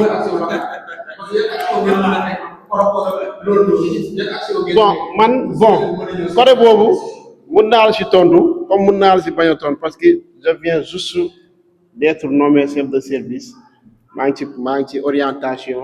di defar pareeguma comprendre nga mais ñu ngi siy bàyyi xel bu baax parce que maa ngi ciy waxtaan ak ñu bëri par rapport ak jeunesse bi lan lañ mën ci ñoom fii ak quelque temps moom laa ubbee projet yi nekk suñu kanam xam nga lépp ñu ngi ci mais à part cela daal côté boobu noonu en tant que chef de service mënuma ci sori carrément vraiment mais en tant que jeune ci commune bi mooy que ni jeunes yi nañ dem jëli information yi fu ñu ko war a jëlee jeune doo toog rek fi nga toog naan gisuma liggéey wala dégguma lii wala gisuma lii pour man affaire bi foofu la nekk même ndaje bii nii bon certes am na ñenn ñi ñëw nañ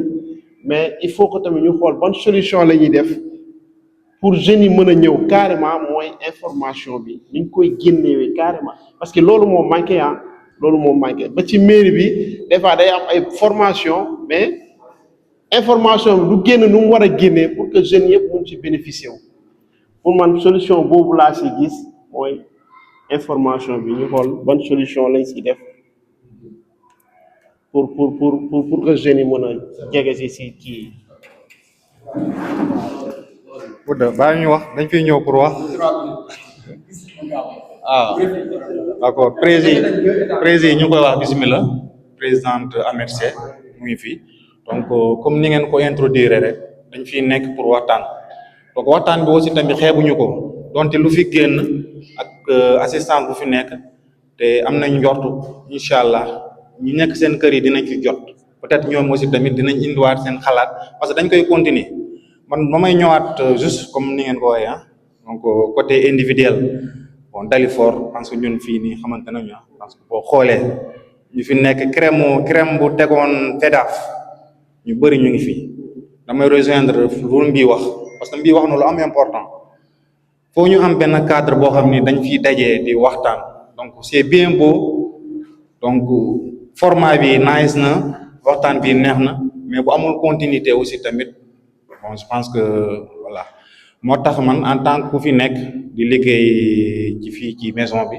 ñun am nañu initiative te créer benn cadre boo xam ni jeunesse bi dañ ci waxtaan dañ ci weccontu xalaat dañuy def ay activités aussi de développement donc ñu ngi xool pour le moment personnes ressources yi association yi naka lañ leen recenser ñoom ñëpp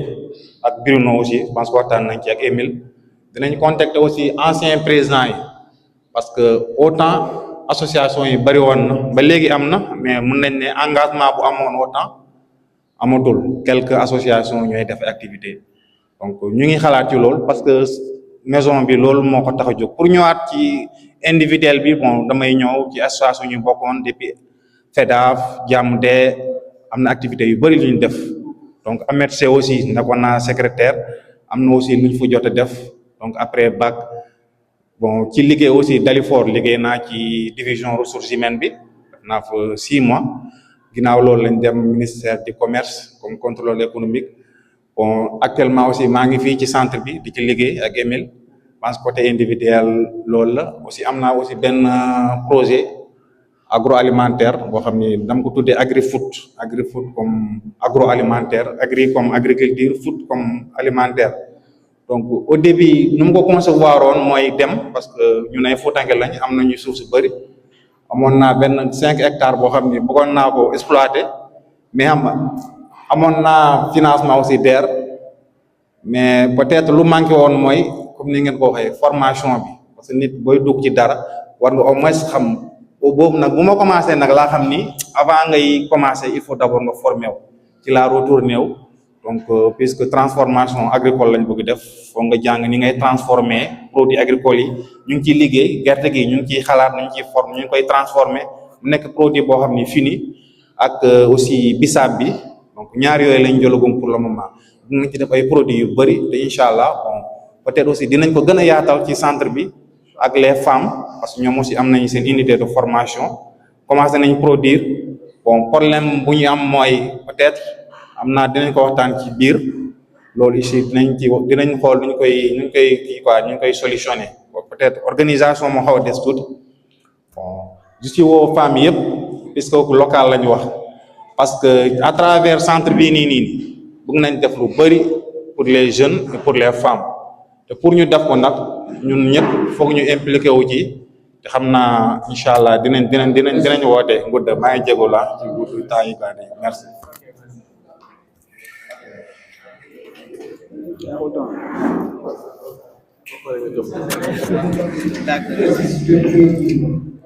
2 minutes, ok.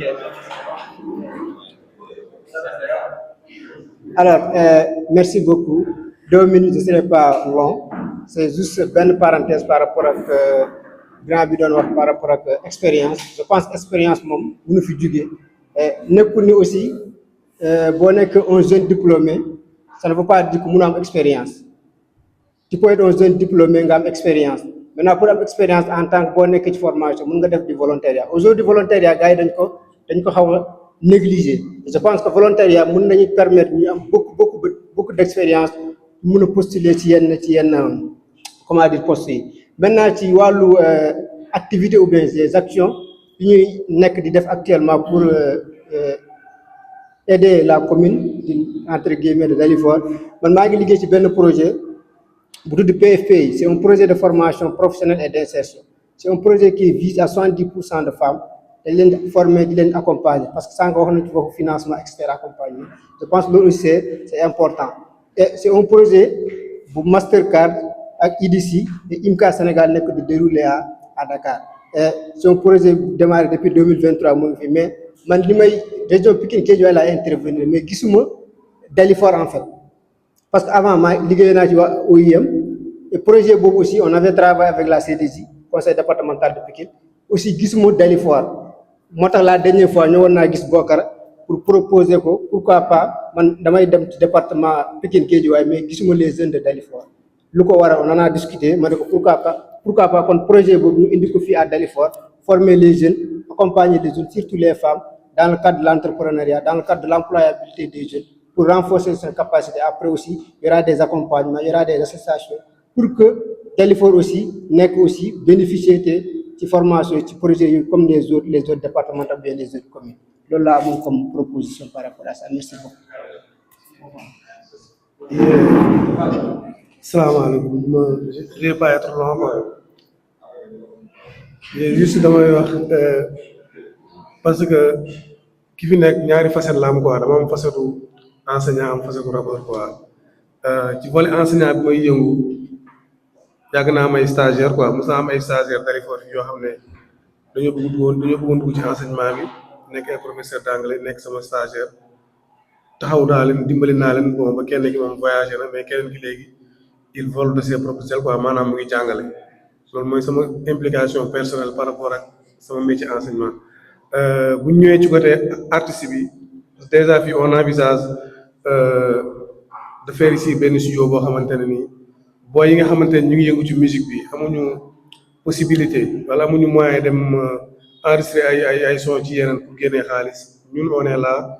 bu ñu taxawalee studio bi pour récupérer leen ñuy enregistrer fii gratuitement accompagner leen utal leen ay promoteurs pour bu ñu bëggee teg ay concert wala bu ñu bëggee am ay visibilité kon donc ñun ñu ngi béy suñu waar ci ñaari côté quoi ci côté éducation bi ba léegi bépp jeune boo xamante ne yaa ngi Dalifort fii am nga ay problème ci anglais man ba mu sollicité ci li ma xam as tuut man naa la si jàppale kon donc je suis ouvert par rapport à ça loolu amul li ma yokk donc par rapport à ça quoi déjà. waaye cours d'anglais nga war def. 2 minutes rek.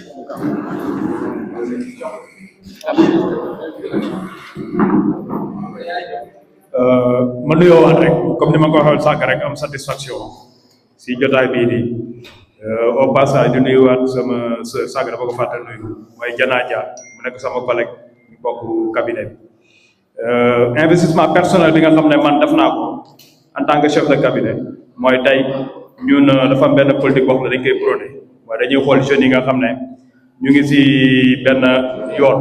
mais dañu am difficulté pour continuer seen jàng ak suñuy liggéey ak suñuy connaissance ñu jéem a xool ñu ngi leen di insérer jéem a xool pour ñu leen di boole pour ñu mën leen jàppale pour ñu mën continuer seen jàng et au passage di remercier waa mouvement élèves étudiants de Dalifort seen président mu ngi nii toog parce que tamit il faut savoir que la mairie du ñëw rek di proposer mais la mairie day gunge tey ak mouvement bii nii maire bi mu ngi leen di gunge parce que ñoom ñooy am initiative ñoom ñooy am idée ñu ñëw exposer ko la maire gunge leen ci loolu jàppale leen ci loolu parce que tamit il faut savoir que étudiants yi nekk fii à Dalifort les élèves étudiants yi nekk fii nii à Dalifort à travers le mouvement bii nii dañuy mën a insérer ba maire bi tamit mën a ñëw def benn parce que maire bi mënul ñëw directement si ñoom jàppale leen mais day ñëw si mouvement bi jàppale leen ñoom bu ñu ñëwee inséré ci mouvement bi dañu mën a gis seen bopp ci li nga xam ne maire bi mu ngi koy def beneen bi mooy man comme ni ma ko waxee sànq ak samay liggéey ak samay connaissance maa ngi jàppale ay jeunes yu bëri tamit fii pour ñu mën a am permis du ma lim am na jeunes yu bëri yoo xam ne am nañu ay permis de conduire fii boole naa la nag ay nit am na ay jeunes yoo xam ne tey dañu pare woon jàng bëgg a tukki ma boole la nag ay nit tey mooy loolu macha allah ñu ngi Europe ñu ngi continuer seen jàng maa ngi déggante ak ñoom ba léegi ci wàllu local bi li ma mën a wax mooy ñun dañu war a impliqué wu ci culture bi davantage parce que il faut savoir que commune de Dalifort c'est une commune très culturelle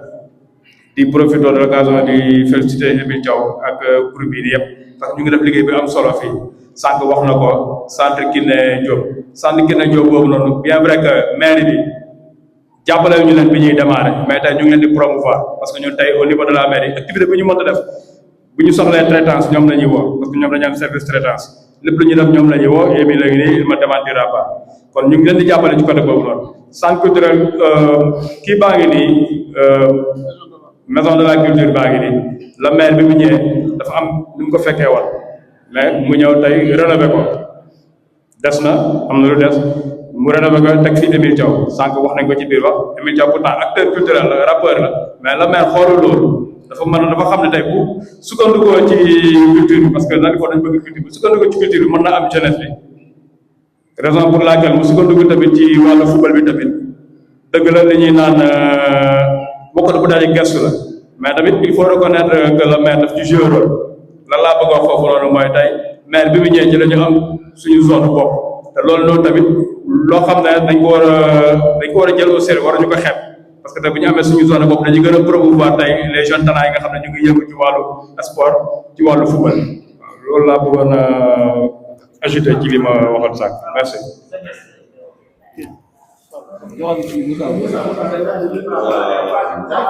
salaamaaleykum naka maa leen di ziar yéen ñëpp salaamaaleykum ku ci nekk turam ak santam di leen jaajëfal ci débat bi ci daje bi nga xamante ni tey wax dëgg yàlla teg nañ ko bon damay njëkk a rafetlu tamit premier sujet bi jàll parce que tamit loolu noonu amoon naa benn apport bu ndaw bu ma ciy def rek mooy autorités locales yi comme par exemple le maire demul kese si le maire mais moom mooy centrale bi tey boo xoolee yëpp yu nga xamante ne fii nii ay entreprise la ñu nga xamante ne ñu ngi dox jeunes yi buñ dëgg woon ñun buñ amoon tey benn consensus comme nii ñu jóg xeex loolu dinañ ñu jox li nga xamante ni loolu ñu yellool suñ bëggee liggéey am nañ fi ay entreprise yu baax am nañ fi Sogas am nañ fi marché au poisson am nañ fi yu nga xamante ni fii nii bëri na ci alentour bi boo jaaree ci autoroute bi nii da nga fekk de très bonnes entreprises yi nga xamante ni déjà ils n'ont pas de main d'œuvre ba pare ils recrutent dañuy jël mais boo doxul pour outil loolu noonu doo ko xam en plus l'information tu vas vers l'information sans cesse wax na ko tu vas aller vers l'information bi yow yaa koy dem outil munoo toog ni bokk naa ci groupe WhatsApp bi wala bokk naa ci groupe WhatsApp bi dinaa xam lépp mais à chaque fois si tu passes à la mairie tu auras les informations nécessaires pour te préparer d'avance nga mën a préparer sa bopp développement individuel personnel wax nañ ci te loolu noonu su ma siy dugg rek damay wax tamit ci cadre entrepreneuriat jeune bu ci nekk da nga war a engagé jàng nga am nga say diplôme boo déggee des fois ñun la man bi may am 15 ans laa nekk baana bi may am 15 ans laa commencé am xaalis wala laa commencé jox sama yaay wala laa commencé jox sama papa c'est parce que te moom lay fayal jàng c'est parce que donc amoon nga benn yéene bu rafet quoi qu'on puisse dire bu doon fukki dërëm di nga ko bokk ak moom bu doon ñaar fukk di nga ko bokk ak moom loo jëli foo ko amee tamit di nga ñëw ni ko kat yaay am naa lii wala pas am naa lii donc loolu dafa bokk ci li nga xamante ni dafay defaraat le développement personnel de l'homme li may mujjee mooy je remercie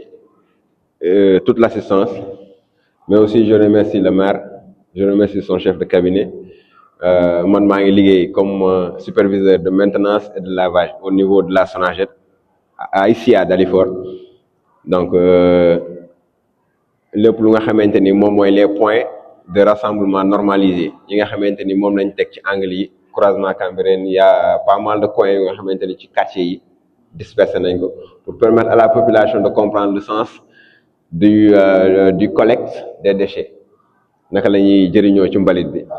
boo amee mbalit bi naka nga siy defee lii naka nga siy defee lii naka nga siy defee lii donc c'est par le biais de la Banque mondiale ci benn projet bu ñuy le projet de gestion de la santé environnementale et de la pollution en Afrique moo tax mu dugg si et depuis boobu aussi wax dëgg yàlla ñu ngi am ay évolution donc yooyu tamit bëgg naa ko gën a partager la plupart des agents yi nga xamante ni ñu ngi fi sous ma responsabilité ils sont des agents de Dalifort ils sont des habitants de Dalifort.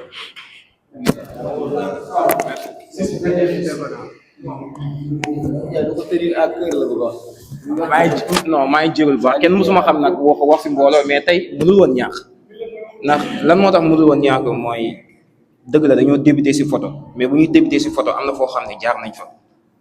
nañ fa mooy li ngeen di wax ne depuis sànq jeunes yi dañ dem wuti ji information bi jeunes yi dëgg la dinañ dem de mais am na si ñoo xam ne ku mel ni comme genre man da ngay xaw a timide bi da lay yóbbu da lay tënk quoi léegi yow doo mën a dem jëli information bi da ngay préférer toog sa ko di liggéey beneen bi mooy problème bi da ngay jug dem gis benn exemple benn grand boo xam ne benn njobo nee ko njobo kat man kat lii laay liggéey bëgg naa nga jàppale ma si dina am benn njobo boo xam ne njobo moom bu baax la dina la teg si yoon nee la nii ak nii ngay def beneen mooy xam dina am beneen njobo bu nekk si ginnaaw kooku da lay seeraan léegi après yow njobo boobu seeraan la da ngay préférer doo bëgg a dem si keneen da ngay toog kuul sa kuul encore yow da ngay am talent nit ñaan la am nga talent tu préfères bañ a jiital xaalis ngay jàppale ay nit ndax yàlla tax bu leen avancer loo seen projet mais nit ñooñu ngay dem da ngay dem ba yow da nga naan man ñii dañ ma bëgg a utiliser da ngay préférer toogaat yaa ngi gis kon nit ñi bëgg nañ mais nit ñi ñoo leen di pousser ñoom ñoo mujjee toogaat seen bopp beneen bi tamit booy foog ñu wax leen dëgg bi mooy lan dëgg soo bëggee avancer da ngay ba jël xaalis nga tege ko de côté fi ñun ñu fi nekk ñëpp la moo tax sax ma gënoon bëgg wax mooy loolu ñun ñu fi nekk ñëpp dañuy jël ay booy gis leen nga ne man kii su ma ko jàppalee dina mën a dem mais booy boobu noonu day dem ba yow da ngay mujjee découragé si moom ndax yow da ngay am sax di ko defal nga mujjee xañ sa bopp mais booy boobu noonu talent bi nga doon gis si moom sax da ngay mujjee découragé si moom ndax xaalis bi la topp comme tamit booy tamit foog ñu leen fàttali lu bëri fàttali leen ne que ni xaalis baax na mais amul métier ba pare soo amee métier ba pare xaalis bi da lay fekk si waaw loolu laa bëggoon ajouter quoi. ñu gis dans le domaine de l'entrepreneuriat parce que Dalifort aussi c'est un territoire qui offre des opportunités peut être jeunes yi xamuñu ko marché au poisson mu ngi fi Seras mu ngi fi Sogas mu ngi fi te déchets yooyu c'est des déchets organiques yoo xam mu nga def engrais te moom moo gën fuuf engrais chimique bu ñuy utiliser di ko def ci lekk yu ñuy feebar je pense ça aussi c'est des opportunités yoo xam ne war nañ ko mun détecter jeunes yi gis ko war ci mën a entreprendre donc d'où l'importance de mettre sur pied cet incubateur là boo xamante ne ay Fallou Ndom ay Boy Bruno ay Bokar lañ leen gën a renforcer ay compétences sur le plan gestion financière mais aussi ñu gën a comprendre les rouages de l'entrepreneuriat loolu dafa am solo et di remercier spécialement Lamine Sané moom bëggul ma koy wax parce que Dalifort aussi on doit promouvoir l'expertise locale man en tout cas ñun Fouguenkoog ak Dalifort boobu noonu la ñuy liggéeyee lépp lu ñuy def war a fay nit 1 million 2 millions 3 millions dañuy xool ndax d'abord nekk na Dalifort ñu fay ko créer benn économie buy tourner autour de nous su fi nekkul nag ñu wuti ko feneen donc on doit promouvoir l'expertise locale et ñëpp ñi am expérience am expertise dañ ko remettre au service de la communauté te Lamine Sané moom ngay def maa ngi remercier loolu moom nag bëggul ñu wax ci moom bu wañax fu muy liggéeyee parce que day bañ gars yi songu ko mais en tout cas merci beaucoup mention spéciale à toi di wax gars yi ne jotaay yu mel nii bii mooy numéro 1 bi xëy na expérience la woon am nañ luñ ci jàngat dina tax prochainement suñ ko defaat ñu gën ko def mu gën a am solo mais débat yi amoon na solo prise de parole yi amoon na solo intervention amoon na solo donc di remercier ñëpp di wax ñëpp merci beaucoup et prochainement nañ ci gën a communiquer gën ci andi ay orientation pour mu gën a am solo pour waa askan wi gën ci jot merci beaucoup jaajëf merci beaucoup à Soxna et à Ngouda j'ai assuré que yàlla moo ko wax nit ku remercier wul nit doo remercier yàlla parce que programme bi dañ ko jàpp ci 3 jours 1er 2 3 4 avril bon ñu def ko macha allah bon je pense que qualité baa ngi fii xam nga des fois mën nga am quantité doo am qualité am nañ qualité macha allah waxtaan nañ fi lu am solo te gëm naa ni aussi tamit ñu bëri dinañ ko suivre dama bëggoon remercier kenn koo xam ni sama frère la mu ngi fii mu ngi tudd Kalidou Sy moo toog nii sànq dafa intervenir parce que lu ma gën a marqué ci moom mooy dafa nekk di liggéey ci li ñu nekk di def nii muy formation coaching di jàppale entrepreneur moom ci loolu la nekk ak seen structure donc dafa gis affaire yi ma publier ko moom moo déplacé wu ñëw ba fii donc bëgg aussi tamit jàppale ñu maanaam mettre expertise am ci suñu service donc loolu dañ ko ciy remercier di wax ni ko dinañ ciy gën a waxtaan parce que li nga wax nii lii nii waxuñu rek jàll mais benn vision bu leer la am nit aussi balaa ngay teg dara foog nga waxtaanee ko xamal ko ñëpp am na woote nag ñu amul xaare woo nañ ci ñëpp na ñëpp ñëw mais nag bu ñëwul tamit dinañ démarrer ak ñu fi nekk ñeneen ñi comme d'habitude xam naa dinañ jël train bi en marche kon loolu laa amoon lu mu ci wax ngeen jégal ma di remercier aussi gars yi parce que Ngouda Soxna ak ñëpp donc débat bi vraiment macha allah donc loolu laa amoon lu mu ci wax avant ngeen di clôturer. Merci. benn briefing bu ndaw ñu mën a tëj jotaay bi parce que mu ngi guddi tam. waaw merci beaucoup yéen ñëpp dégg nañ li ngeen wax muy deuxième étape bi li ngeen jot a insinué dégg nañ ko bu baax a baax bu ko defee comme que temps bi daf ñoo xaw a téye dañuy jublu ci troisième étape bi. troisième étape bi mu ngi wax ci qu'est-ce qu'on va faire à savoir que lan nga mën a réaliser ci niveau bi nga xamante ne moom nga toll ak tamit lan nga mën a def pour mën a améliorer situation bi nga xamante ne mu ngi am ci dëkk bi beneen côté bi mooy que doivent faire les autorités à savoir ñi nga xamante ne mairie bi ça dépend mairie bi association yi lan la xam ne war nañ ko mën a def pour mën a améliorer situation boobu ak améliorer décision yi nga xamante ne jot ngeen ko wax fii nii merci. donc saa yi ngay waxee rek jox ma micro dama ko jàpp quoi waaw ok man je pense que déjà mën nañ sax jaarale ci parce que ok y a pas de souci waaw ñu dégg incha allah merci beaucoup allez merci beaucoup Mariam yaa ngi ñëwaat ok d'accord alors man lu ma bëgg a wax ci par rapport ak qu'est-ce qu'on doit faire je pense que déjà perspective boobu gars yi ñëw nañ ci lu bari mooy n'est-ce pas Ngouda ils sont venus sur des perspectives mooy mbii wax na ko créer un cadre unitaire et solidaire xam nga qui regroupe en tout cas la jeunesse de Dalifort wax nañu aussi ñu délocaliser un peu ces espaces d'échange là dans les quartiers moom approche communautaire yóbbu ci quartier ci gox-goxaat yi wax nañu loolu wax nañu aussi également ñu mobiliser l'aspect mobilisation des jeunes ñu fexe ba ces espaces là d'échange ndaw yi di ci intéressé di ñëw léegi nag loolu ay stratégie def la de communication peut-être avec la mairie qui va nous aider dans ça pour qu'on puisse attirer l'attention des jeunes à venir assister à ces discussions là donc loolu jël nañ ko note lu ñu war a def sànq Ndiom wax na ko mooy on doit accompagner les initiatives locales Dalifort les jeunes prennent beaucoup d'initiatives gars yi ñu ngi ci DAF Vision Channel bi récemment DAF plus tudd na Ahmed Seye ñu ngi fii Fallou restauration événementielle mu ngi fii Atinji print mu ngi fii Fallou de best mu ngi fii Foukenko mu ngi fii Dalifort hip hop mu ngi fii Bili gars yi il y a beaucoup d'initiatives locales en fait mais le problème est que sans que Yves wax na ko c'est très important la mairie ne peut pas accompagner tout le monde il faut que les gens se regroupent parce que mairie mënu dem ci élèves étudiants bu nekk ñoo jàppale la mais il faut que ngeen regrouper autour d'une organisation ce qu'on appelle l'amicale des élèves et étudiants mu mën a ñëw accompagner amicale bi comme ça il va toucher tous les élèves et les étudiants donc parfois les initiatives aussi locales sont mal structurées parce que elles sont souvent individuelles et pour man lu ñu war a def soxna ak Ngouda mooy on doit plus partir ces initiatives collectives parce que da ngay nekk sa koñ am sa festival exemple ñu acteurs culturels yi ki am fële festival am ki am fële festival am et que soo xoolee même festival la même discipline artistique la même proposition de valeur la et souvent c'est très mal structuré dans la réalisation dans l'exécution du projet mais si on s'était regroupé autour d'une organisation faîtière pour man nañ def ñu regrouper ces festivals là nañ def lu gën a am impact pour man foofu la ñu war a dem il faut que waxuñu nag fàllu mu bàyyi entreprise am loolu entreprise la mais des associations activités locales initiatives locales il faut que ñu koy jéem a structurer autour des organisations faîtières il faut ñu am benn cadre bu gën a yaatu suñu association yi su ko defee après ñun dañuy nekk la jeunesse dañuy nekk une force de proposition mais aussi une force de frappe maanaam su ñu demee mairie toog waxtaan ak moom dañuy déglu parce que xam nañ ne carrément ñii c'est plus de 10 associations comme l'a fait FEDAF qui sont regroupées autour de cette activité là kon su boobaa daf ñuy déglu parce que y a l'aspect mobilisation y a l'aspect aussi démographique y a aspect yu bëri yoo xam ne day tax day influencer les décisions politiques bon pour lu ñu war a def en grosso modo mooy nous les jeunes on doit influencer les politiciens on doit influencer les décideurs politiques ñu nekk ay ñoo xamante ne c'est que dañuy porter ay plaidoyer suñu bëggee tey ñu wax ci entrepreneuriat ñu am un petit fonds d'amorçage boo xamante ne c'est pour accompagner les jeunes qui entreprennent